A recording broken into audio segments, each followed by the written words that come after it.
ഗുരുതരാവസ്ഥയിൽ കോഴിക്കോട് മെഡിക്കൽ കോളേജിൽ പ്രവേശിച്ചപ്പോഴാണ് യുവതിയുടെ അമ്മയെ വിളിച്ച് സ്വാധീനിക്കാനുള്ള ശ്രമം നടത്തുന്നത്. പ്രതികൾ 3 പേരും നിലവിൽ ഒളിവിലാണ്. കേസ് പിൻവലിക്കണമെന്ന ആവശ്യവുമായാണ് പ്രതികളുമായി ബന്ധപ്പെട്ടവർ യുവതിയുടെ അമ്മയെ സമീപിച്ചത്. ഇയാൾ ഇന്നലെ ഒരു രാഹുൽ, ഇയാളുടെ റിലേറ്റീവ് എന്ന് പറഞ്ഞിട്ട് ഒരു രാഹുൽ എന്ന് പറഞ്ഞ ആൾ എന്റെ സഹോദരി ഫോണിലേക്ക് വിളിച്ചിട്ടുണ്ടായിരുന്നു. അങ്ങനെ നമ്മളെ കയ്യിലെടുക്കാനും നമ്മളെ ഭീഷണിപ്പെടുത്താൻ ഒരുപാട് ശ്രമങ്ങളോട് നടക്കുന്നുണ്ട്. പക്ഷെ നമ്മളൊന്നും അതിനും കൂടുതൽ പ്രോത്സാഹിപ്പിക്കാത്തതുകൊണ്ട് നമ്മൾ അവരുടെ കോൾ അറ്റൻഡ് ചെയ്യാനൊന്നും നമ്മൾ പോകാറില്ല. മൊഴിയെടുത്തിട്ടുണ്ട്. പക്ഷേ കുട്ടി അതിനകത്ത് പറഞ്ഞിട്ടുള്ളത് പീഡിപ്പിക്കാൻ ശ്രമിച്ചപ്പോൾ രക്ഷാർത്ഥം ഇതിന്റെ മുകളിൽ നിന്ന് താഴോട്ട് ചാടിയെന്നാണ്. പക്ഷേ എഫ്ഐആറിൽ പോലും അവർ കാണിച്ചിട്ടുള്ളത് ബാൽക്കണിയിൽ നിന്ന് വീണു എന്നൊക്കെയാണ്. അത് എന്തൊക്കെയോ ദുരൂഹതയിൽ നിന്ന് നമുക്ക് ഫീൽ ചെയ്യുന്നുണ്ട്. വളരെ വിഷമത്തോടു കൂടിയാണ് നമ്മൾ ആ വീഡിയോ വിട്ടത്. കാരണം ജനങ്ങളെങ്കിലും സത്യം അറിയണം. പ്രത്യേകിച്ച് അദ്ദേഹം ആ മാന്യൻ എന്ന് പറയപ്പെടുന്ന ആ വ്യക്തി തന്നെ അയാൾ ഒരുപാട് നുണക്കഥകൾ പ്രചരിപ്പിക്കുന്ന സമൂഹത്തിൽ ഈ കുട്ടിക്കെതിരായിട്ട്. അപ്പൊ സ്വാഭാവികം നമ്മൾ ആ വീഡിയോ പുറത്തുവിട്ടില്ല, ജനങ്ങൾ പോലും ചിലപ്പോൾ ആ കുട്ടിയെ സംശയിക്കുള്ളൂ. അതുകൊണ്ട് തന്നെയാണ് നമ്മളത് പുറത്തുവിട്ടത്. ഇതിനകത്ത് കുറെ ചാറ്റ് ഹിസ്റ്ററി, കുറെ ചാറ്റുകളും ഇതിനകത്ത് ഞാൻ കണ്ടിട്ടുണ്ടായിരുന്നു. എന്റെ കയ്യിലുണ്ട്. അതിനകത്ത് ഇയാൾ ഈ കുട്ടികളെ ത്രട്ടൻ ചെയ്ത് ഒരുപാട് ഭീഷണിപ്പെടുത്തുന്നുണ്ട്.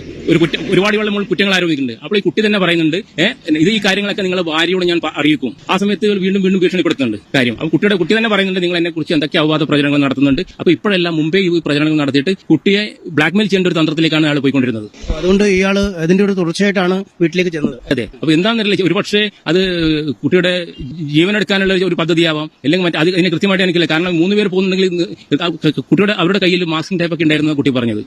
മുഖം മറച്ചു ചുറ്റിവെക്കാം. ഇപ്പോഴേറെ ശ്രദ്ധിക്കപ്പെട്ടുകൊണ്ടിരിക്കുന്ന ഒരു വാർത്തയാണ് കോഴിക്കോട് മുക്കം എന്ന് പറയുന്ന സ്ഥലത്ത് വെച്ച് ഒരു പെൺകുട്ടി 1ാം നിലയിൽ നിന്ന് താഴേക്ക് എടുത്ത് ചാടി. എന്നാൽ ദൈവത്തിന്റെ കയ്യൊപ്പോ എന്നൊക്കെ പറയുന്നത് പോലെ ഈ പെൺകുട്ടിയുടെ മൊബൈലിൽ ഇതെല്ലാം റെക്കോർഡായിരുന്നു. ഇവർ ഈ കൊച്ചിനെ ഉപദ്രവിക്കാൻ വരുന്ന കാര്യങ്ങളൊക്കെ. ഈ പെൺകുട്ടി സങ്കേതം എന്ന് പറയുന്ന ഹോട്ടലിൽ ജീവനക്കാരിയാണ്. ആ കുട്ടിയെ അവിടെ ഇരുന്ന് ഫോണിൽ PUBG കളിച്ചുകൊണ്ടിരിക്കുകയാണ്. ആ ഇരിക്കുന്ന സമയത്താണ് ഹോട്ടലിന്റെ ഉടമ ദേവദാസ് എന്ന് പറയുന്നവൻ അങ്ങോട്ട് കയറി ചെല്ലുന്നത്. കൂടെ 2 പേരും ഉണ്ട്. റിയാസ് എന്ന് പറയുന്ന ഒരാളും സുരേഷ് എന്ന് പറയുന്ന ഒരാളും. ഇയാൾ കയറി പിടിക്കുക. അതോടൊപ്പം ഈ PUBG ഗെയിമിൽ സ്ക്രീൻ റെക്കോർഡൊക്കെ ഓണായിട്ട് എങ്ങനെയോ ക്യാമറയൊക്കെ ഓണായിട്ടാണ് ഈ വീഡിയോ റെക്കോർഡായത്. ഈ വീഡിയോ ഇല്ലായിരുന്നുവെങ്കിൽ ലോകം മൊത്തം ഇപ്പോഴും ആ കൊച്ചിനെ കുറ്റക്കാരിയാക്കി കൊണ്ടിരുന്നേനെ. അതിനകത്ത് അവൻ പറയേണ്ട, ഞാൻ അങ്കിളാണ്, ഒച്ച ഉണ്ടാക്കരുത്, മാനം പോകും എന്നൊക്കെ പറയുന്നുണ്ട്.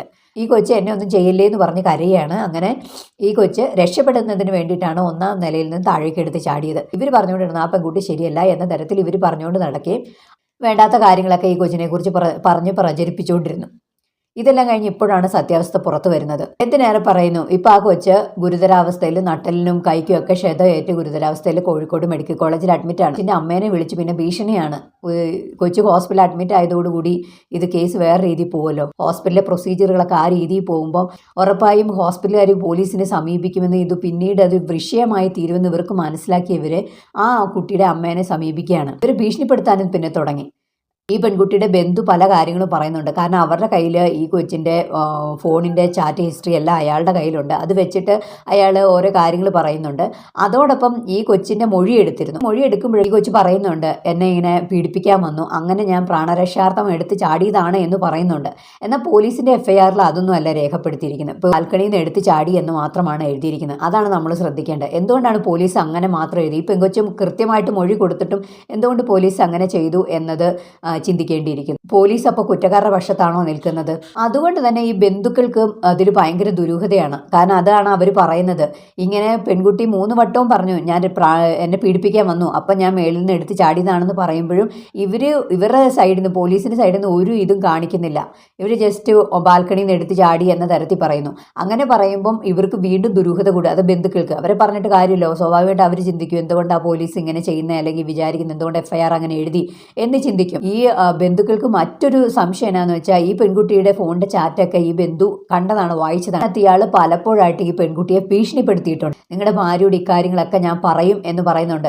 അത് കാരണം തന്നെ ഇയാൾ ചിലപ്പോൾ അശ്ലീല ചാറ്റുകളൊക്കെ ഈ പെൺകുട്ടിയോട് നടത്തി കാണും. ഇല്ല എങ്കിൽ ഹോട്ടലിലെ മറ്റു ജീവനക്കാരോട് ഇയാൾ എന്തെങ്കിലും മോശമായി പെരുമാറിയിട്ടുണ്ടോ, പറഞ്ഞിട്ടുണ്ടോ, അത് ഈ കുട്ടിക്ക് അറിയാവോ ഇല്ലയോ? ഒരുപക്ഷെ ഇയാൾ മറ്റു പെൺകുട്ടികളോട്, ഹോട്ടലിലെ മറ്റു ജീവനക്കാരോട് മോശമായിട്ട് പെരുമാറിയിട്ടുണ്ടാവാം.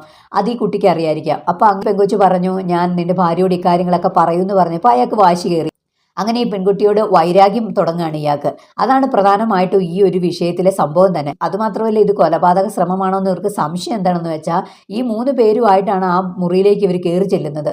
ഈ ഹോട്ടൽ ഉടമ ദേവദാസും സുരേഷും റിയാസും എന്ന് പറയുന്ന ആ 3 പേരും കൂടെ ചേർന്നിട്ടാണ് ചെല്ലുന്നത്.